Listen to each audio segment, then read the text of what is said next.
Okay, hi, Brian Burrish with the Modern Contractor. I want to welcome you to episode 8 of the Modern Contractor podcast. I'm visiting with Andy Seitz today. He owns ArchCity Windows in St. Louis. They've been in business, I think, from around 2014, 2015, and mainly do Windows, obviously. Do you do anything else other than Windows? No, it's windows and doors. I always Okay. joke with our team, we could build a house, but we like to stick in our lane. So, you Okay. know, Yep. No, I get it. I agree with that mentality, and I sometimes wonder if my company, if I had just focused on Windows, I kind of wonder sometimes how big we would have been in Windows. But now we are big and big anyway. But what we've done to kind of stay away from that generalization and try and do everything for everybody is I've created separate divisions for each service, so they kind of run separately from each other, staffed separately, that kind of thing. So that's worked out well for us.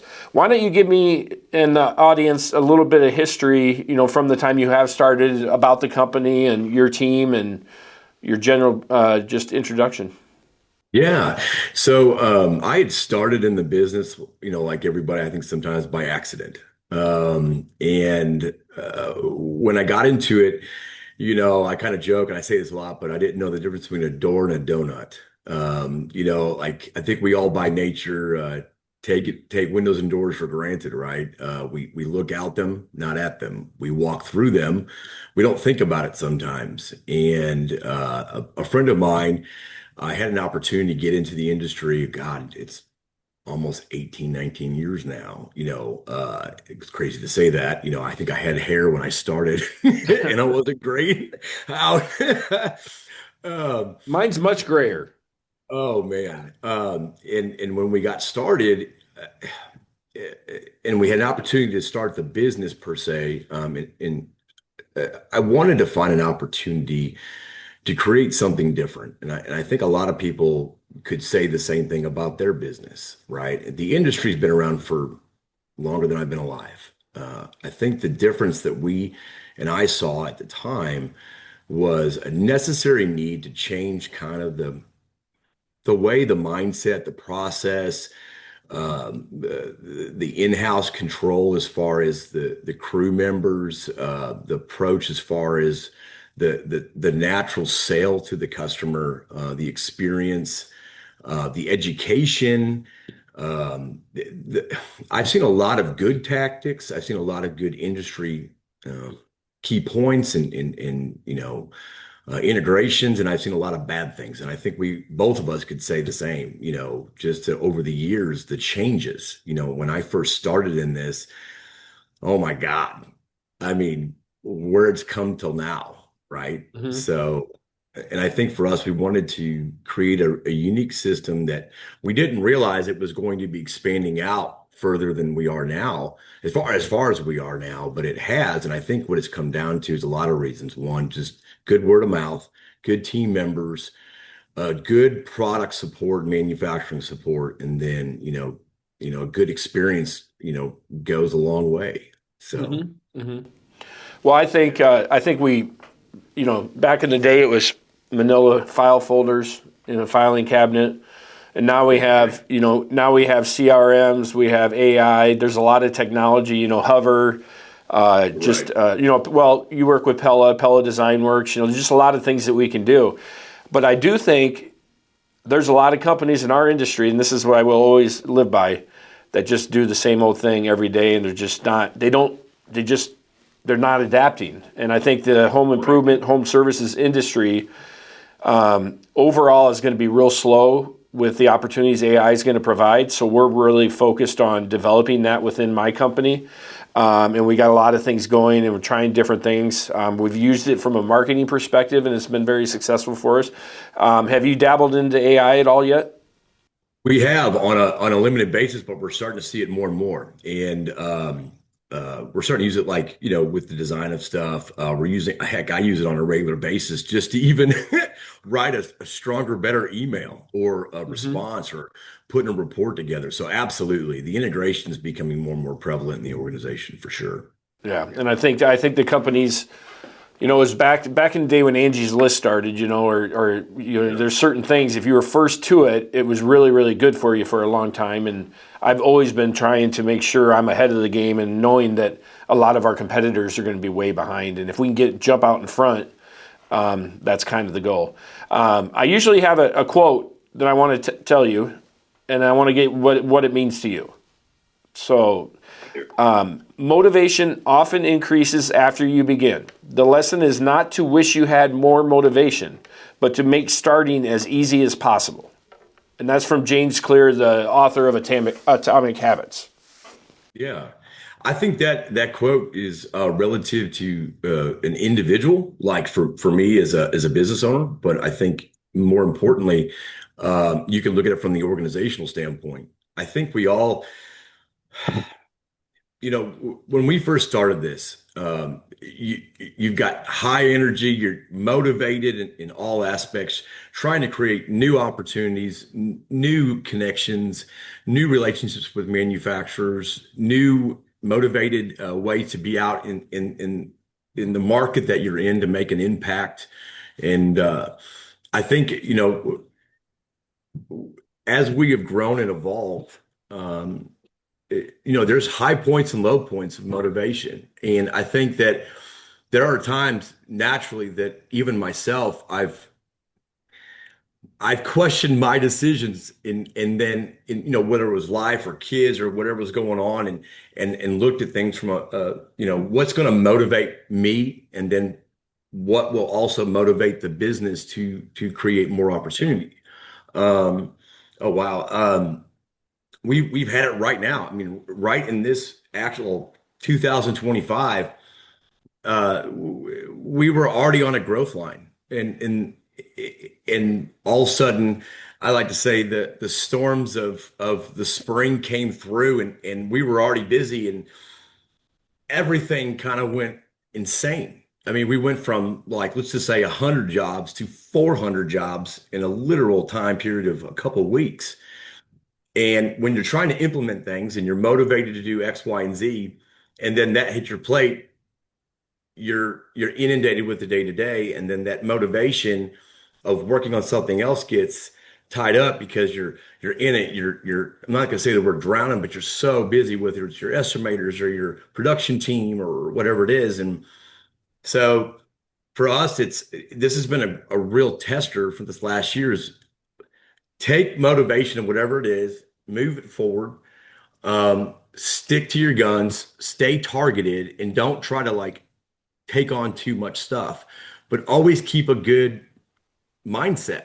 And if you have a good mindset, motivation in yourself will always come through. But most importantly, people will see that and then want to jump on board with you and stay motivated as well. It's like kind of like if it's good at the top, it's great at the bottom. But if it's not great at the top, it's not great at the bottom. So it's so relative as far as motivation is concerned. So that's my 2 cents, how I took it. So perfect.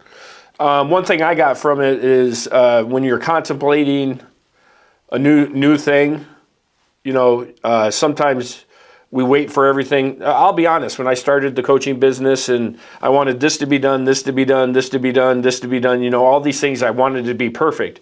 And then finally my business coach said, Brian, at some point we just got to pull the trigger and we'll learn as we go. And that's what we've done. And that's why this, you're on the 8th episode of the podcast. We're finally rolling and we're learning. And today we got some hate on Instagram. That's okay. It happens. But so I kind of took it as that too, is, sometimes there's something that you're just waiting for the situation to be perfect when sometimes you just got to take the step. And you may make a mistake. You mentioned mistake. I mean, anymore in my life, the motivation of a mistake or a problem, I look at it as an opportunity to grow. I don't look at it. Used to be 10 years ago when problems, actually not even 10 years ago. It might have been just a few years ago where my reaction was a lot different. But all of a sudden, I understand that we're growing very rapidly. We have over the last 5 years. And I've learned from Jeff Bezos, from Elon, just different sayings, but if there's not problems, we're not doing something right. Correct. Because I agree with we're that. stepping outside of our shell. So, Absolutely. tell me one thing that you can describe that you do in your business towards the public, towards the consumer, that is different than your competitors? Absolutely. That's easy to answer. So, a little bit ago, I was talking about creating an experience, being unique. So what I believe sets us apart is number one, um, our education base. We're very well-educated team members. We pride ourselves on not only knowing the stuff that we have available to us, but we are very well educated in what our competition has. And most of the other groups aren't the same way. They're very hyper focused on what they do and don't think about everything else, number one. Number two, our process is completely different than anybody around here, at least. And what we do is we slow it down. And it may not be for everybody, but we realize that if you create a natural, non-aggressive experience for a homeowner, and you slow it down, and when you go into their house or their business, or sitting down with a set of plans or whatever it is, and you get them to come off guard. They're used to somebody coming in, maybe a little bit of higher pressure sales or whatever. And when they realize that we're asking genuine questions, not just to get to know their house or their business, but to also get to know them and their wishes and wants, they're realizing that we're not here to make a quick sale. We're here to make a relationship long term. And when you start that process that way, and when we really take the time on the initial appointment or inspection or whatever it may be, even that call, and we ask the level of details we do, people really start to warm up. And then we create something that traditionally is not the most exciting thing. Windows and doors, I kind of got a joke, was as exciting as a toilet seat cover or water heater, right? It's not that fancy, smancy kitchen and bath or whatever it is, right? And sometimes, again, I joke about it, but most people look out their windows, not at them. And so what we try to do is create something fun and exciting to where people really want to be engaged in it. And then, between our showroom experiences and our install method and just taking that real non-aggressive approach and slowing it down has been a huge success point. So our close ratio is much higher because of it, right? It's not rushed. And I think sometimes, because people really don't know what they want and they don't even know what they have available. Because sometimes companies come in and they're very hyper focused on one thing because that's all they sell. And I know you can agree with this, is sometimes one product isn't for everyone, right? So I always say that, just so you know, everybody else that comes and gives you a window quote, almost everyone else is going to have one window that's the best for you and all your neighbors. You all got the same budget, you all got the same needs, I mean, everything. It's just the best for all of you. Right. Yeah. Right. So that's lucky with our partnership with Pella, we can come to the table with a lot of other things. That's why I'm so exclusive with Pella. Absolutely. Their portfolios, it crosses across all the different scenarios you're going to run into, right? From your baseline standard, let's say a standard spec home, all the way up to that custom build. So, and historic and everything else. So, yeah. One thing I want to say, based off of, so I'm going to mention Elizabeth a little bit, but Yeah. with Pella, but I from doing these podcasts, I did one with her. It's going to get posted next week, I think. Right next week. So she knows me really well because everybody she picked for me to reach out to do this, they're like I was like a brother. I mean, I'm seriously, because the way you just described your whole sales process is exactly what I do. That's awesome. I love to hear that. That makes my day. But I mean, we it sounds like, but if it's a past customer, we'll email a quote. If we've already done half the house, stuff like that. But other than that, we just don't email a lot of quotes. We have them come into the showroom. We want them to know exactly what they're getting. And I just this morning, a guy is siding windows and a roof. And I make myself available on Saturday, Sunday. I don't care. I'll meet with you. He wants it emailed. And I said, I can't email you. I'm doing you no justice at all by emailing you a quote for those three. Plus, he's got a chimney cap issue. He's got all these other issues when I was there. And so, and we hold the line, and I don't even blink anymore because I know that the people that want it done right are going to come in. They want to know what they're getting. Right. But you still get that. You get that flack too, probably from other people saying, "Hey, no, the other guy gave me a discount, and he's going to email it over and all that." Right. Absolutely. It's all relative because if you think about just take the showroom by itself, and there's something to be said when somebody can physically see it in person, whether it is the glass, whether it's the frame, whether it's the color options. And you can take it to a whole other area of like coming into a showroom and saying, I didn't even know this was available. Right. Mm-hmm. And, and I'm sure we both had this where somebody had an idea or a plan from the beginning. And then they come into the showroom and they see other things and they're like, wow, that would be amazing if we could look. I didn't even know that was available. Mm-hmm. And so there's something about that that I think is missing in today's world. Everyone's in a rush, right? And it's not saying like send an email, right? But what are you getting from that? What when you're sending something over, and let's say it's a high dollar value, there's only so many PDF brochures and stuff that you can do, but it doesn't make it any better. Or let's say they're working on a half a house, or they're working on a portion of the front of their house, and they've got original windows in their house, but they want to go to they want to get some newer ones done. And we all know what happens 20, 30 years of technology when you go to put a new version of what they've got next to an old version, right? It doesn't look right. And it's like we have it all the time where we had somebody the other day, they were like, hey, I've got these 15 windows in the front of my house and I'm only going to do 5, right? And I'm like, hey, I have zero issue with you doing that, but let me tell you this. I would rather you wait a little bit longer, come in, see the stuff, see what the changes are, go back and look what you got and tell me with the sporadicness that you're going to be changing this out, do you think this is the right move for you? Because it's going to look so drastically different that you're going to, when it's done, you are going to just be so upset with yourself that you just didn't do the rest of the windows. So I'd rather you wait a little bit longer, a year or two, save up your money, do it right on an elevation and make everything uniform. And you were going to be light years ahead better and happier with the outcome. Because again, if you just took a cell phone and you thought about it from like 1995, I remember what the cell phone looked like in 1995. And then you take the new cell phone now, it's apples and oranges. It doesn't look the same. It doesn't operate the same, nothing. Mm-hmm. And the same thing could be correlate with the windows. If you've got different scenarios and different parts, it could actually, I think, hinder the way the house looks sometimes.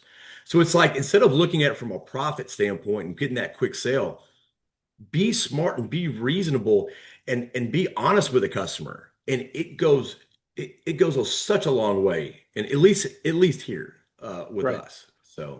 So let's say one of your estimators or salespeople, whatever you call them, let's say they go to a house and the people really just don't need windows, but they've been told by some other companies they have to get windows. oh my God, all the time. A lot of times it comes down to the person going out from the other companies, not having any experience, never held a tool in their hand to a degree. Don't know that sometimes a little love and some minor fixes or tweaks can put it back into a good condition.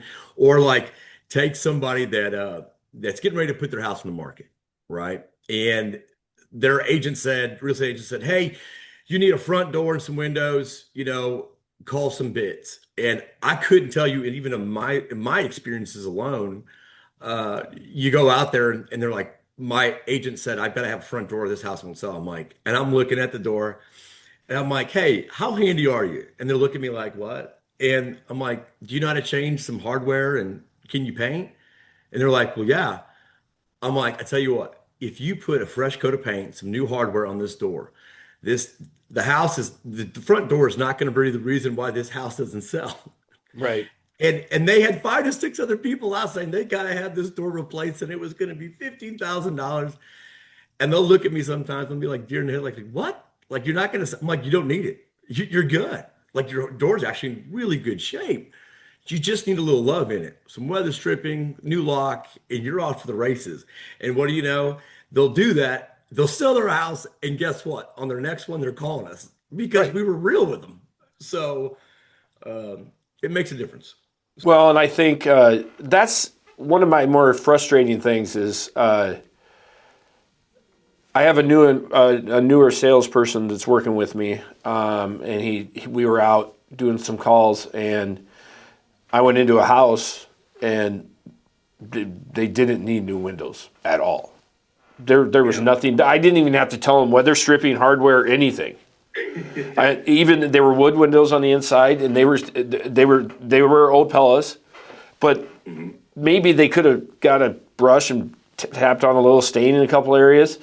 Right. And so I told them, and I said, yeah, I'm going to be honest. I don't know why that company and that company is telling you have to replace your windows. I don't see anything here. And I said, if this is my home, I'm certainly not replacing my windows. Right. And they were just like, oh, wow. I mean, the other two said, I have to replace my. No, okay, so you don't have to. The good thing is, that newer sales rep, he basically told me in the truck after that, if I went back to my office and I said that to that homeowner, they would probably fire me. Because I'm a sales rep and I have to sell them something. And that philosophy is into a lot of companies. A lot. Yeah. What I found, I'm always looking long term, and that customer called us 6 months later and we built them a deck. They didn't call anybody else because they knew at that point, exactly. Hey, these guys are going to be straight with us. And I wish when I work with clients and stuff, I think our industry's been so trained on lead generation, ABC, let's close them at all that so much Right. that as you're creating a different experience. I think in the long run, I know there's some very successful big companies that do high pressure sales and they do that. That's their thing. They do. Right. But exactly. I think from a perspective going forward, I think the customer experience is going to become much, much more important. I think they're getting smarter. They're not, the high pressure sales, the multiple discounts, those kind of things. I think people are getting smarter. My only concern, though, as the customer experience becomes more important, we do have this AI monster coming the other way where they're expecting everything quick. So I do think there's going to be an interesting seg where those two meet and clash a little bit to where we're doing things now with the experience. We may have to start adapting a little bit and providing some. I'm not going to just start emailing quotes, I can promise that. But I think we may need to learn how to use technology to make some of it maybe a little quicker because what AI is going to do. Absolutely. So I agree 100%. There's that checks and balances or balance between both. And I don't know how up there if they have these type of companies, but there's a couple companies that I know of that will take your information. They'll do a Google search, essentially a satellite look, and they'll come up with a quote over the phone without even coming to your house. They'll send you a PDF and say this. And I'm like, okay, if that's their business model, fine. But I think you and I both know that if that's you are asking for trouble, because if we were to ever go that route, you are potentially inheriting something that you don't know what you're, like on the inside reveals, whatever it may be. And it's like, but that's, there's got to be a balance, but like, I don't know how those companies continue to do stuff unless they're getting hit on the backside or they're accounting for it with an increased margin or whatever. But there's not a house we don't see around here that doesn't need something. And if we hadn't looked for something specifically or gone inside, it could have been a huge problem with the expectations versus reality. Like what somebody had sold versus what's real and could be done. No, absolutely. I have a competitor. Well, no, I'm not even going to give him the grace, or I'm not even going to actually call him a competitor. But there's another company that builds decks, okay, and they do a Zoom. Oh, wow. Okay. I would be willing to bet every single job has an issue. Or how many does he not know where just little things. I mean, I can't imagine. So obviously neither of us are going there. But I do think we're gonna have some interesting times over the next 2 to 5 years where we're gonna some aspect of how we're doing it's gonna change. But I hope that the majority of people just stick to their ways, like they've shown us they do for the last 2 decades. I mean, there's people doing exactly the same 20 years ago as they are today, and they're the same size and the same everything. So it's hopefully a lot of them just keep doing that. Okay, the next question's going to hurt. Well, you got something to say? Oh, You got something else? oh no, I, yeah, bring it. I love it. Okay. I'm not going to bring mine up because I've talked about it in 2 podcasts, so I'm just going to stick with yours. And tell me about the most expensive mistake you made and what it taught you about business and how you change things going forward. Oh wow. I tell you what, I can speak on this because it's recent. Um, so we all know that whether it's when we started the business, when it could have been halfway through, could be now, we sometimes get into these positions of growth and you find yourself working in the business versus not work versus working on the business, right? In some way or the other. And then you got to catch yourself and bring yourself back out. Okay. Well, when I was talking about earlier, the influx of we were already slammed and then got slammed between myself and my teammates and everybody, we've been going 90 to nothing. And unfortunately, I had made a huge grave mistake on something as something as simple as I knew what a job needed to be. To like the color. We had ordered an entire job with the wrong color on the outside. And I mean a big one, like a really big one. Okay. And guess who ordered it? Guess who processed it? Guess who did it? It was me. It wasn't anybody else. And and it just happened recently. Okay. So like I told the guys, because they were all kind of, the team members have really worked hard and they've been getting their butts kicked and sometimes it's they keep looking at some of the negative stuff that's happened, and their learning curves and everything else. And I said, guys, hey, look at me. I just made the big one, right? I had never done it literally since I had started in this business. I had never made a mistake like that. And it cost us a lot of money. And I realized 2 things. One, I've been working too much in the business and not on it. It was a wake up call. And 2, I did not follow the processes that we have in place. So I even broke the SOP, right? I made the gravest error you could do is break the SOP because it's hard when you're trying to tell the guys do it and right and follow the SOP you put in place, and then you go and not follow it yourself and make a huge grave error. So, you know, it was recent. It's funny that you bring it up. So, yeah. My worst one wasn't recent, but I will say this: we do a monthly continuous improvement meeting. I talk about this in almost every podcast, but so we do this with the production and the sales staff, and it's basically self-reporting when you made mistakes. And I kind of got to notice each time we did this, there's something that wasn't a variable. It was pretty consistent. That I was mentioned on the list more than anybody that worked for me most of the time. So again, here we go. Do as I say, not as I do. But we're getting better. We're getting better. But I found that. So that's something to think about. And that's kind of with the whole problems thing. I think that did start when I started seeing that. I'm like, okay, well, are you going to yell at yourself? Are you going to get mad at yourself? Or you just like, oh shit, it happened, and we're going to move on. So now, hopefully, my employees feel that that's more of the environment is, hey, this isn't a tattletale. This isn't us trying to hurt anybody. This is just truly as a team, we're trying to get better. Absolutely. No, it's relative, because and you talk about some of the biggest mistakes and even this year too. We realize so many things within our organization need to be better. And my business partner, Rob, just kind of took the bull by the horns and saw it. And unfortunately, at the time I didn't, but then he woke me up to it. And it's amazing what happens sometimes when you take a step back and you look at everything outside looking in versus inside looking out, right? It's hard to look at things when you're in it, right? Mm-hmm. And it's been a heck of a year.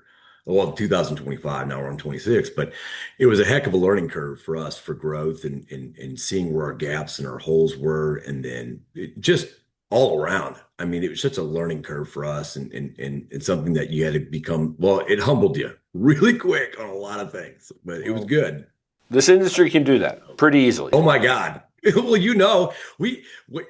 I joke with this a lot. We do a lot of stuff for general contractors and stuff sometimes, and a lot of them are roofers or they do siding. And I said, guys, you're not. You could probably do this. They're like, no, we don't want to have anything to do with it. I said, why is that? They said, well, if we mess it up, we can't take it back. And I said, oh, so you mean like when you order it, right? You can't take the bundles, you can't take the window back because it's a custom order. So they're used to sending, if they ordered bundles of shingles or if they ordered too many squares of siding, they usually can take it back. Whereas us, if we miss a quarter of an inch, well, Yeah. sorry, Charlie, it's ours. So Windows are a little different. There's a lot of guys that do. I'm surprised because I love it.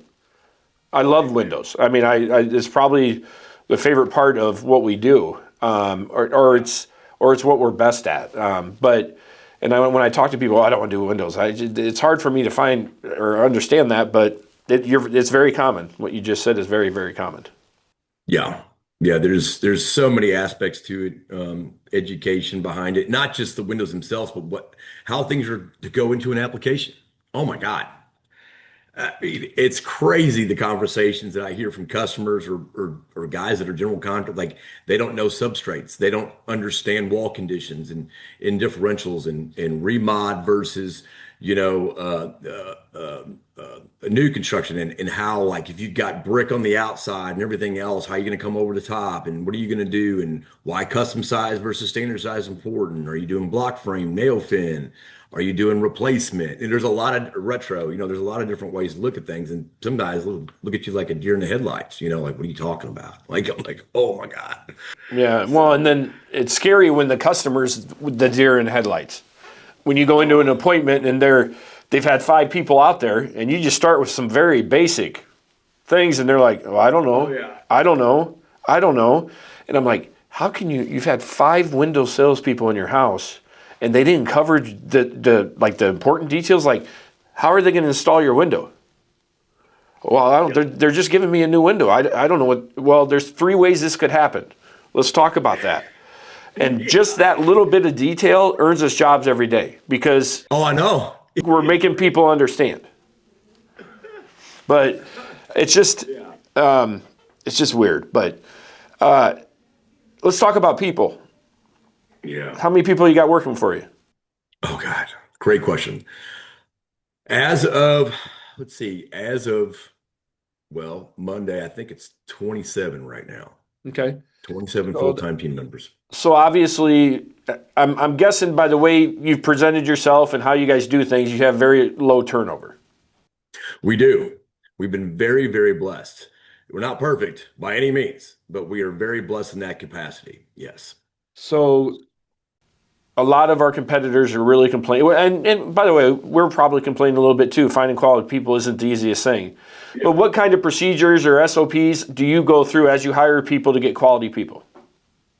Well, first and foremost, I think, the standard process is get a resume out, right? I'm kind of the opposite of norm. I understand resumes are important just to kind of get your basic line. But I think we would all agree that we've met people or had people part of our organizations or just people we've met in general that if you just went off a piece of paper, right, as you're starting is your block and that was it, then sometimes you could really fail quickly. Um, for us, it's about what kind of person they are. I'm so interested about them on a personal basis as I am on a professional basis because I think you have to be able to fit the mold of the team, right? And there's people in different positions that take a different part of this, right? Mhm. You're looking for a very specific person when it comes to warehouse analytics, on the backside of production, right? Who knows how to keep things organized, and loves to know when a tube of caulk it is not on the shelf right, and it's out of order, right? I love those kind of things, right? Whereas, with sales, I don't want the super, super aggressive person at all. I want the person Right. who can be relatable, who's you can feel whatever they're talking about, they're being honest and they're being real. there's something missing in that arena because if someone's willing to learn and someone's willing to just be real and true, anything can be created out of an opportunity just being natural in who you are and genuine. People can read off that. They get energy. I mean, I remember when we first started out and we had basically one salesperson. The one common thing was when we would walk away, when we leave, people would say, "You guys were hired, but you guys' passion behind it, the time that you took, the attention to detail, the non-aggressive tactics, it you took something that's not exciting and you made it exciting." And it, so it's just relatable, real people. Just you could, if anybody's willing to learn and you know they have good moral compass and values, and they're going to be all right. You can teach them what you need to, and they could teach you a lot too, and that's important. So, So, uh, with regards to one thing, I just actually just shot a short video yesterday, and one thing that I really have found very beneficial over the last 4 or 5 years is our door is always open for a quality candidate. You know, if we get a referral, yeah, somebody this is going to be a good person, or if we yeah, get, so we may meet with somebody and not have any idea, not have anything really open. But there's been a lot of times I've seemed to have created positions that end up helping the business a lot, but originally weren't there when I met with them. I mean, specifically, I have a commercial salesperson I met with about 8 months ago, and he was a referral from a guy at the gym. Said he's a real good guy, and he happened to have. This is a. I'm kind of saying the whole video I just shot yesterday, but whatever. yeah. But he had a lot of like 8 years of commercial sales experience where he grew up into being a manager of other people and stuff like that. Yeah. And at this point we were doing maybe 0.005% of our business was commercial. And I said, well, I think I have to snag this guy and create a commercial division. Mhm. And now this year our goal is 5 million in sales with that division. That's from 8 months ago.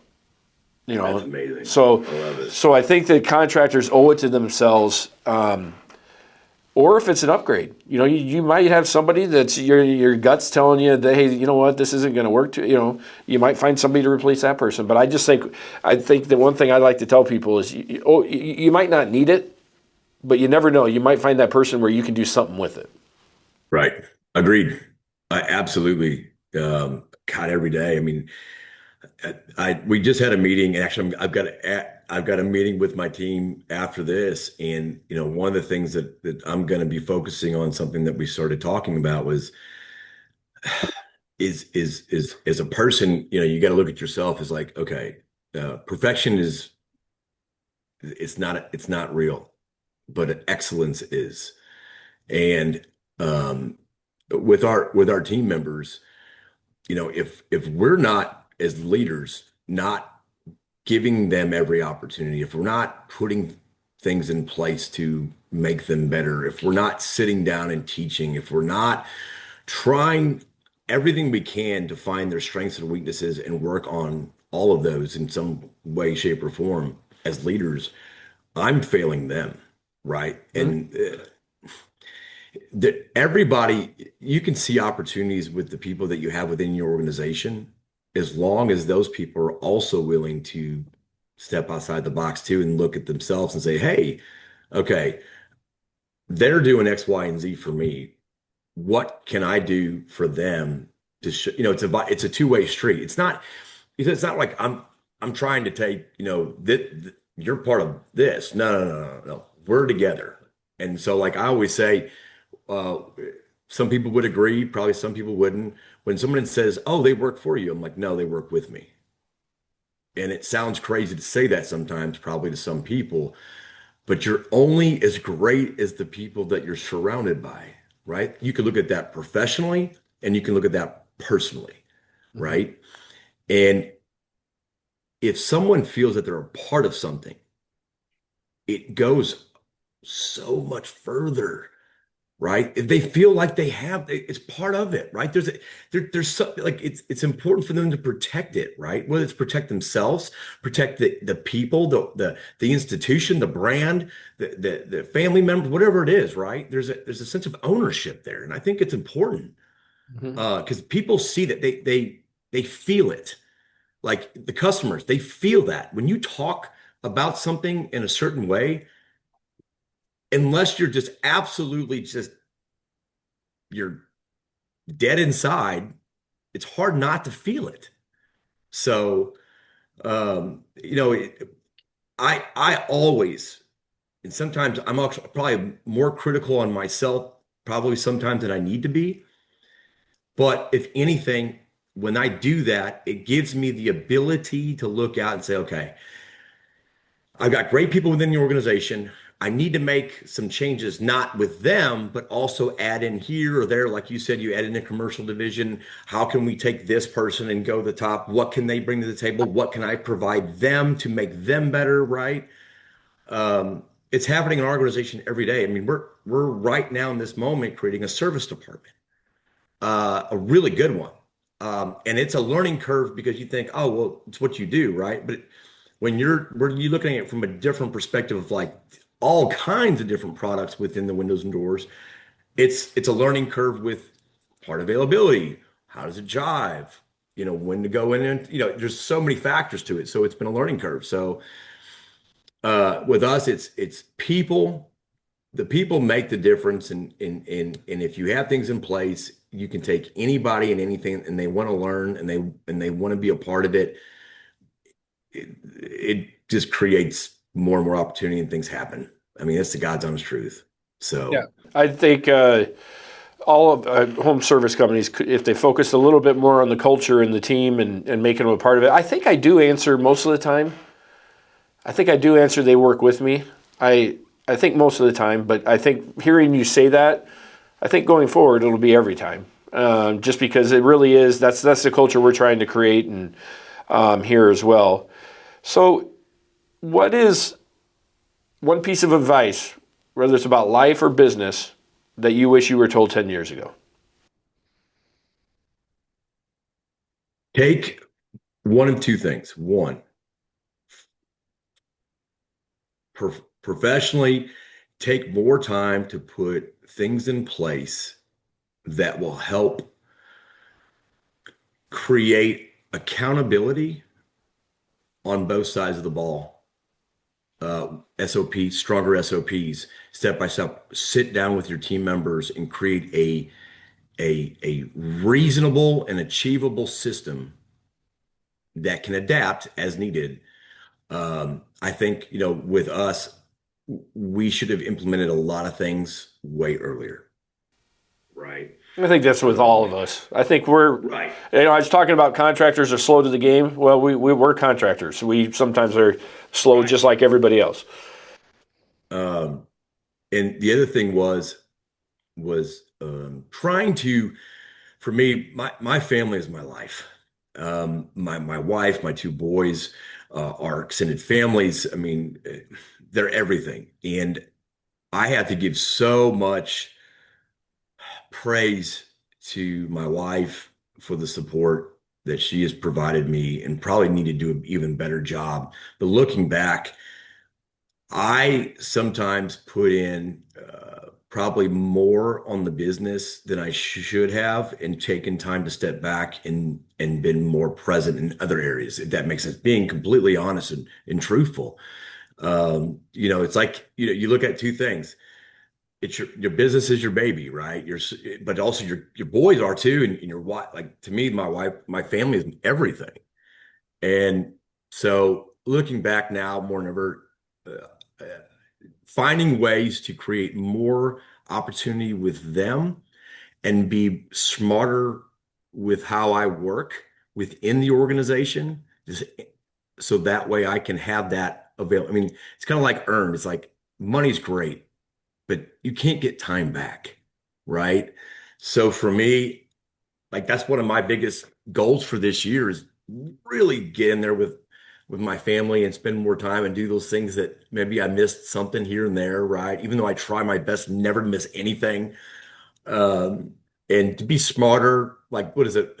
Work smarter, not harder. That would Mhm. be it, right? So, Well, Andy, thank you. That's going to be a conversation with my wife now when she watches this podcast. oh, She's sorry.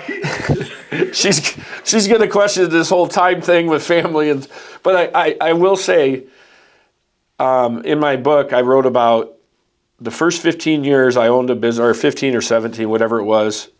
I think I counted 45 total days of off, and I'm talking about Sundays and stuff, pretty much. But and it's not an exact number, obviously. Right. But last year, during the winter, we have a fifth wheel down in Florida. I got 45 days down there in the winter in 1 year.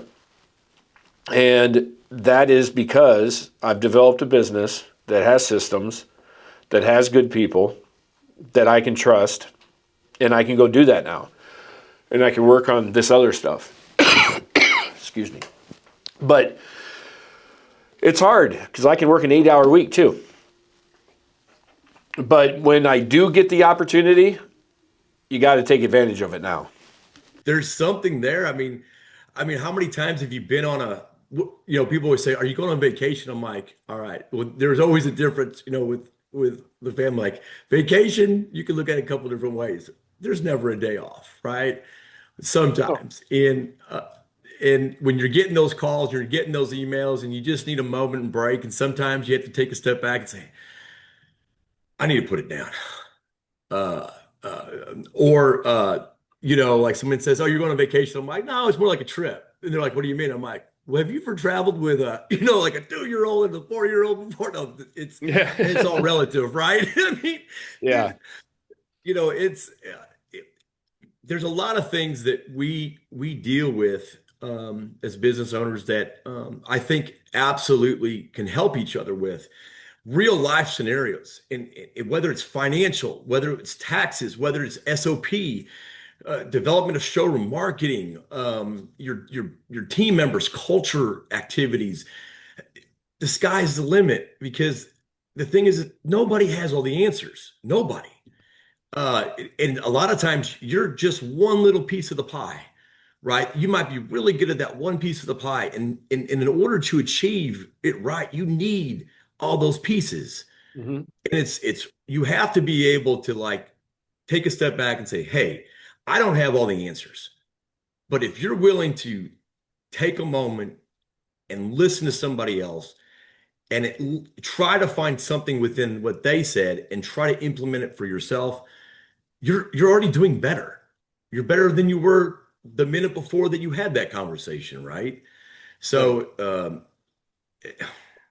And that's what I well, you'll hear more about it, but I'm working on a project that's about what you described, but getting a bunch of people yeah, together and growing together. So we'll talk about that when you're going to be down in Scottsdale, I'm assuming. yeah, Okay, yeah. so No, great. we'll get to talk down there.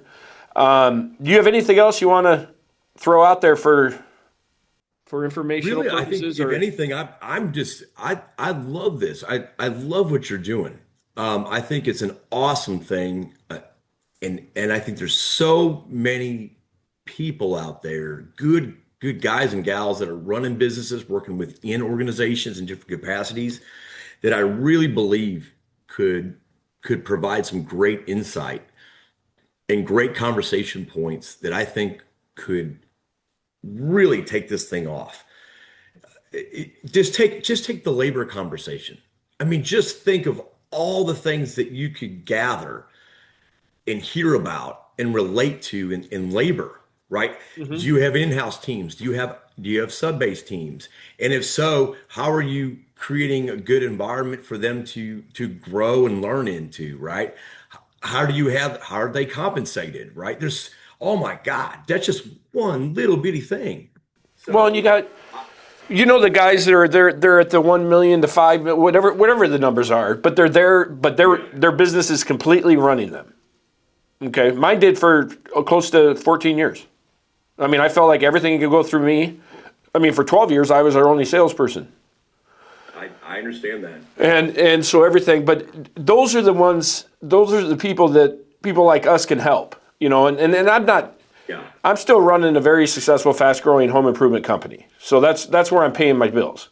I mean, I'm creating another business now, and yeah, are we going to get compensated for it? Yeah, at some point we do, but it's the passion of it is just to help people because I know how hard I know how hard life was back in the day, and I know where it's at today compared to that.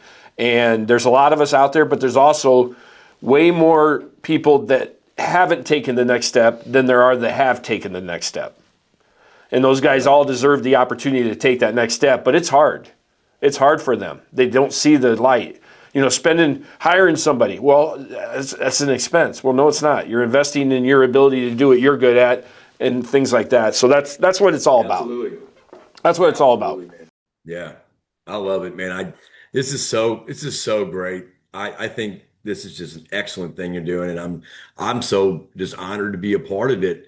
And anytime people need help or need another piece, I'd love to help and talk or bring up a subject point or whatever. And I love that stuff. So thank you so much. Well, I think through these podcasts, we're going to get some friendships going, and we'll come up. I think we're all creative enough that we'll come up with some good ideas. Absolutely. Absolutely, man. Thank you so much. If you're liking this, please like and subscribe and keep up with all the content we have to offer at The Modern Contractor.